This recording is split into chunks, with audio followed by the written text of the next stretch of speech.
Hey everybody, welcome to Freedom Talks. My name is Ashley Maloy.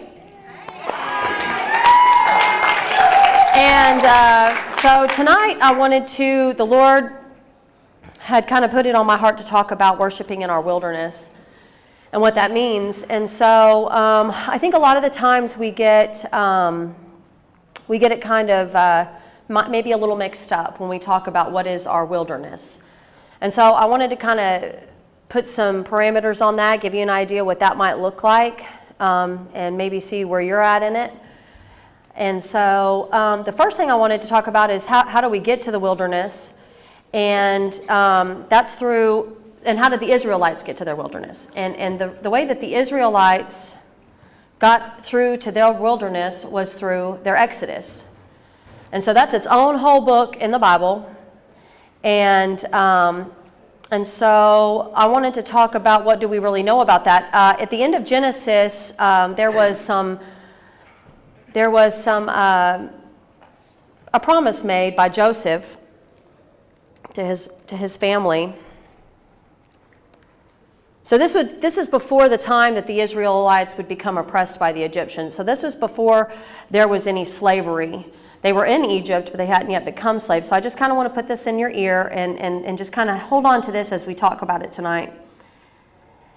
And it says in Genesis 50 and 24, it says, Joseph said to his brothers, I'm about to die, but God will certainly come to your aid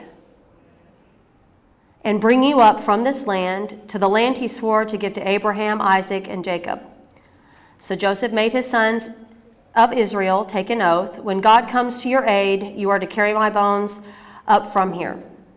So to me, that's kind of like Joseph was sort of almost kind of given like a deathbed prophecy. He was kind of saying, God's going to come to your aid. So that was somewhat of I would say, a foretelling of what maybe was to come. So then the next chapter, the next book is Exodus. And in Exodus, I want us to really talk about the Israelites were enslaved in Egypt for 430 years. So when I look at that in terms of my life and how long I was held in oppression by addiction, my little 20-year drug addiction can't even compare to what this family, this group of people, God's people, went through for 430 years. And it says in Exodus 1:13, they worked the Israelites ruthlessly. So they were severely oppressed by the Egyptians, and they were forced to labor. In the scriptures, it says that they were forced to make bricks out of just mud. No sand, no straw was allowed. So that means they had to be, perfectly molded with just this one thing, that they didn't want them using anything that would make their jobs easier. Okay? And so Moses, first of all, let's talk about, so this is happening. So they're becoming oppressed. The Egyptians know that they want to make these people slaves. They're going to keep working them ruthlessly. It says it right there in Exodus 1:13 that they did. But God's over here doing something behind the scenes. Now, it tells about it in the book, and this is an accounting of this man's life after it had already been lived and happened. But God was doing this on the outside. Nobody knew that these things were happening, okay? We wouldn't come to know about it until it was written, right? Except for the ones that were directly involved. So on the side, so here the Israelites are being oppressed. Here they're in their slavery. So I can look at it and compare that to my life. Here I am in my addiction and in my slavery. What's God doing? What was God doing over here to make sure that I was going to get out of it? How was he going to make a way, okay? How was he making a way for these Israelites? And so this guy named Moses is born. And there had been a death warrant put on all firstborn males in that country because they were scared somebody was going to be raised up. And he was adopted. This is the story of the boy that was floating down the Nile River, that was found by Pharaoh's daughter, was taken into the royal household, nursed by his own mother. How wild is that? And would be raised up in that royal household, and eventually, all the time, I imagine he probably knew who he was. I think we all know who we really are. Just like I knew I wasn't meant to be a drug addict. I never felt right living in that life. It was never satisfying. I never felt fulfilled, even when it was really great. Even when I thought it was really great and things were going good, I never felt fulfilled. I knew that there was something different for me because that was the life God intended for me. So Moses is living in this royal household, and he goes out And he sees one of his fellow Hebrews, because remember, he's adopted. He's a Hebrew himself. And though he lives in the Egyptian royal household, he sees a fellow Hebrew that's a slave, and he's getting beaten on by an Egyptian.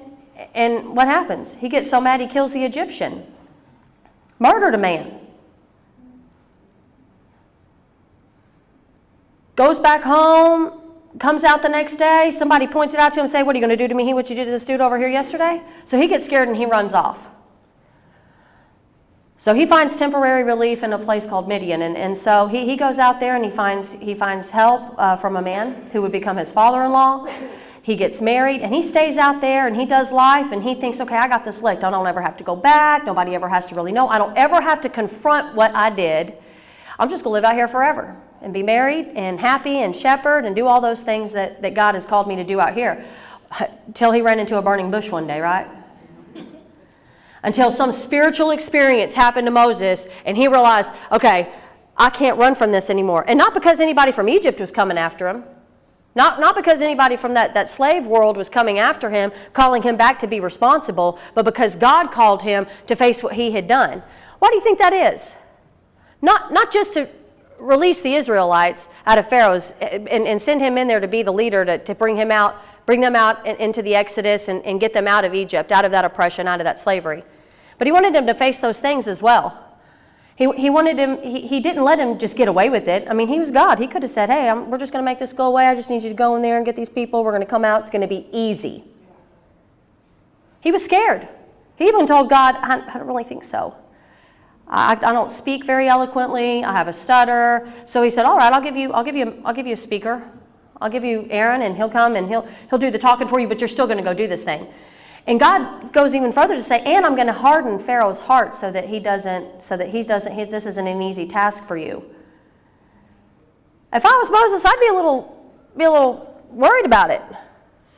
So here this man is, and he's murdered an Egyptian. He's being sent back into a place, Egypt, where he's committed this crime, and he's probably scared, and he's got God backing him up, but he's going in there, and he's not going in there to remedy anything of his doing. He's going to go there to get an entire group of people out of slavery from a man whose heart's hardened by God, right? So he returns to Egypt. He confronts Pharaoh, and then Pharaoh gets more upset, and he's like, no, you can't have them. Well, you must want them pretty bad. So Pharaoh starts pushing back. So now we've got this disagreement about, are you going to let the people go, God's people? But again, remember, God hardened his heart. And God promises us the freedom, and then he has the 10 plagues come, right? Is everybody following me? And finally, Pharaoh says, after they killed the firstborn son, and Pharaoh's own son died, the one that was going to take the throne is killed. Pharaoh finally says, you know what? We're going to just let these people go. So I think it's really important to talk about, that's when the Exodus comes, but the route of Exodus is kind of where I want to stop for a minute. So that goes into Exodus 13, and I've read this story a lot, and this time it spoke to me differently. So in 13, 17, and 18, you can go to the next. This is the route of their exodus. So this is the beginning of where he's taken them out. And I want you to read this. When Pharaoh let the people go, God did not lead them along the road to the land of the Philistines, even though it was nearby, even though it was easier. Okay? For God said, the people will change their minds and return to Egypt if they face war. So he, who? God, led the people around toward the Red Sea along the road to the wilderness. And the Israelites left the land of Egypt in battle formation. Next slide. They left in battle formation, but he also said if he sent them to war, or if they knew that they saw war, that they would want to go back to Egypt. I thought that was interesting. He knew that they would be scared if they met a fight. But he sent them out in the formation to fight. Battle formation. That means that they were prepared, that they were not divided. They were together as a team. And so he led them out like that, and he goes and he knows what's coming. He knows what's coming. And then you get down into Exodus 14, and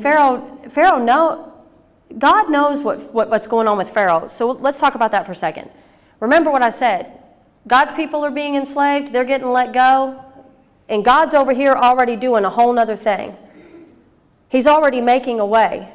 He's already planning something that's going to help get these people through. Right? So we're going to go from slavery to wilderness. Slide. And then they get to the Red Sea. So all they think, I imagine when they got there, they probably thought, this guy's nuts. You're walking us right into the ocean. What is fixing to happen? But here God is. He's already thinking ahead. Not only was his magnificent power able to be witnessed by these people, and they would become, their hearts would be changed. Think about being in slavery for 430 years. When I think about being in drug addiction for 20 years, it's hard for me to sit here and I have to really work on it. I have to really work on changing the way I think, changing the way I behave every single day, right? So is it going to take something like the sea being split in half for you to walk right through it? So what did God do when he split the Red Sea with Moses as the leadership? He didn't just give the Israelites a way out. He also had a plan, because he knew that Pharaoh would change his mind and want to come back after those Israelites, and when they did, they were going to come up behind him. And he already knew. He already thought ahead far enough to say, hey, you know what? Whatever's coming after you, after you've escaped your time of slavery, even though you might be going into an unknown wilderness, you might be being led by people who know the way but can't do it for you, you still have to carry yourselves. We're still going to expect you to carry your own thing. Moses didn't say, I need you to pilfer and get all the silver and gold from the Egyptians, and I'll carry it. God's going to float it on a magic cloud? No. Everybody's got to carry their own stuff. They left in battle formation. That means that they were organized. They were calm. They worked together as a group of people, as a team, so that they could move from slavery, even though they were scared, even though it was unknown, going into the wilderness. And they're not being led. Moses is a vessel, but what did the scripture just tell us? Who was leading them? God. Who? God. God was leading them. God is leading each one of us. So he takes the Israelites on through the Red Sea, and it wasn't just to show his divine and awesome power, and so that believers that would come, people that would come in generations later to read this story so that we would believe in God more. That wasn't it. He also did it because he knew that that Pharaoh and all of the most awesome chariots in the whole wide world were going to be with him and everything. He knew that whole army was going to sweep in right behind him, and what was God going to do? Bye. We'll take care of this for you. Did you think they asked him to? No. So, slide. This is really awesome to me. Another sign from our Creator. The cloud by day and the fire by night. This is how he led the Israelites through the wilderness. Slide. This is what I found when I Googled it. So, during the day, a pillar cloud would lead them. And at night, a pillar cloud of fire would stay with them, never leaving them, protecting them, giving them guidance. When the cloud moved, the Israelites moved. When it stopped, they stayed. Okay? Slide. So, I cared for you in the wilderness, the land of drought, Hosea 13:5. That's a promise. That's a promise that's already been acted out. He's saying, I've already done this for you. Why don't you believe me? These people were in their wilderness. Do you know what the importance of the wilderness was for the Israelites? It wasn't to keep them wandering around out in the middle of nowhere just to see how long they could last. It was so that they would learn how to believe and trust in God again, how to rely on God again. By the time I got to this ministry, I couldn't even rely on myself. I wasn't even reliable. But God put people, my Moseses, in my path that would say, I'm going to lead you through this. I'm not going to do it for you. We're going to go through some tough times. You're going to have to learn to rely on the Lord. We don't go out and buy this. We don't go out and provide all these things. The Lord sends people and puts it on their hearts. He changes those people's heart. He makes a way. So when we're over here trying to figure out what are we going to do, how are we going to get well, how am I going to get it to court, God's like, I already got you covered. I got this place called John 3:17 over here in the middle of a bean field. It's already been established. It's already there. All your needs are going to be met. All you got to do is follow me. Amen. That's all you got to do. And maybe carry your own stuff. Whether that's spiritual baggage, whether that's emotional baggage, whether that's real suitcases. I know some of you girls come in here fully prepared for the full year. I'm talking about full winter wardrobes and everything. And guess what, ladies? You've already made it through the Red Sea because you're already to the wilderness part of it. That means whatever's trying to come after you, if I'm obedient and I continue to follow in this righteous way, right acting, if I stay where I'm supposed to on the path that God's put before my feet, He's going to take care of it. It might not be in the manner or the way that I see fit. It might not be exactly how I would write the story. But guess what? I'm not the author and the finisher and the perfecter of my faith. He is. But like I said, I came to rely on only myself out there in my oppression. So in this wilderness, we have to learn who we are in regards to who He is and what He is doing here. He's providing for you, isn't He? Giving you godly people, godly counsel, guidance. He's created this space out here in this rural part of Arkansas that I never knew about it. I didn't know about it.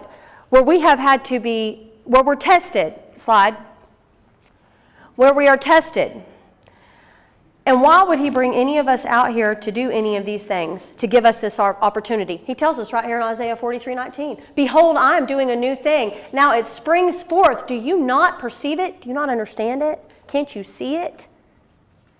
I will make a way in the wilderness and the rivers in the desert. That means He's not only going to show you the way, but He's going to put water there for you too.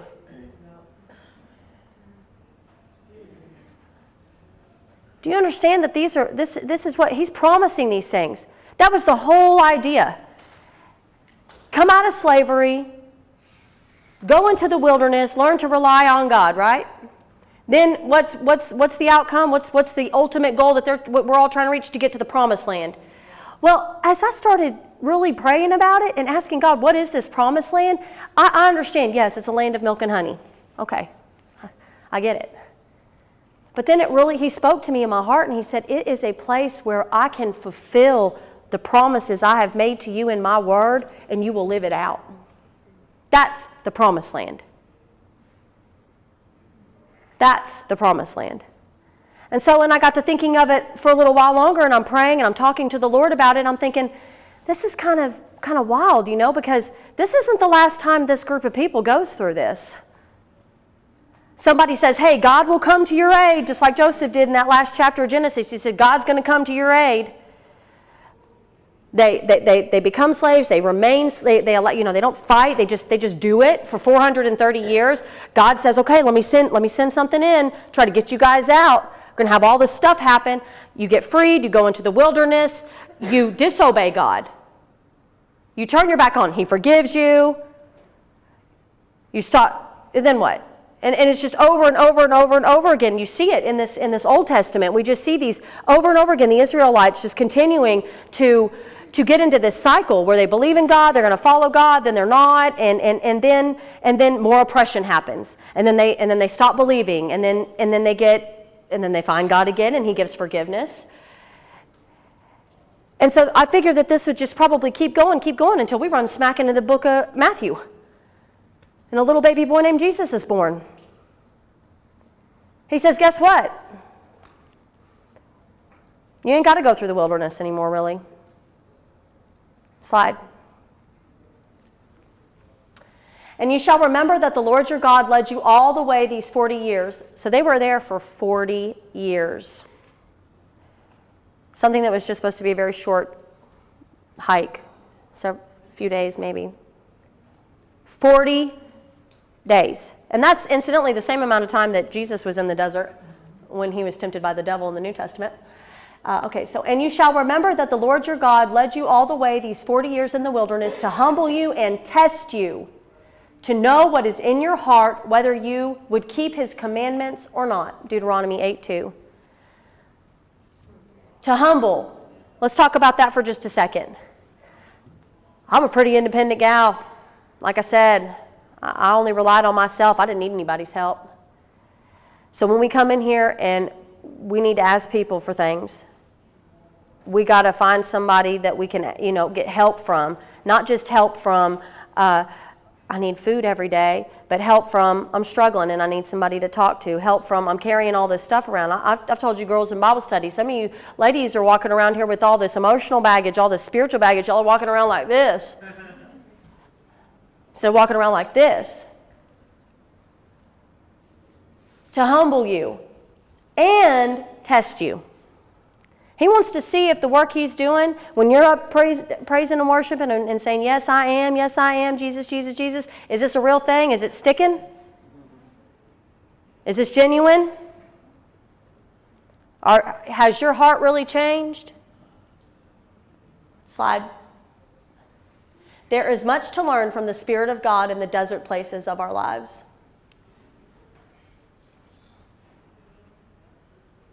I think that's pretty important to keep in mind. I know all about me. I know what I'm capable of. I know what I've done. I know what I would be doing if I wasn't here. But now that I have the Spirit of God living in me, that's who keeps me on the path. That's who keeps me humble. That's what keeps me passing the test. And we're not always going to get it right either. But that's just it. When you get lost, we don't have to go through some 40-year situation to get out of there. When you get through some period of time and you think, I've messed up, I need to repent. I've done something wrong. How do I get back from that? Do I need to just stay in my slavery? Do I just stay in this oppressed state? Am I going to let the devil just keep beating me down, holding me down? Slide. Well, if you're lost, I got you an address. It's the foot of the cross. Right there. The cross before me, the world behind me. That means we're going to have to leave some things behind. I had to leave myself back there. He has to increase, I have to decrease.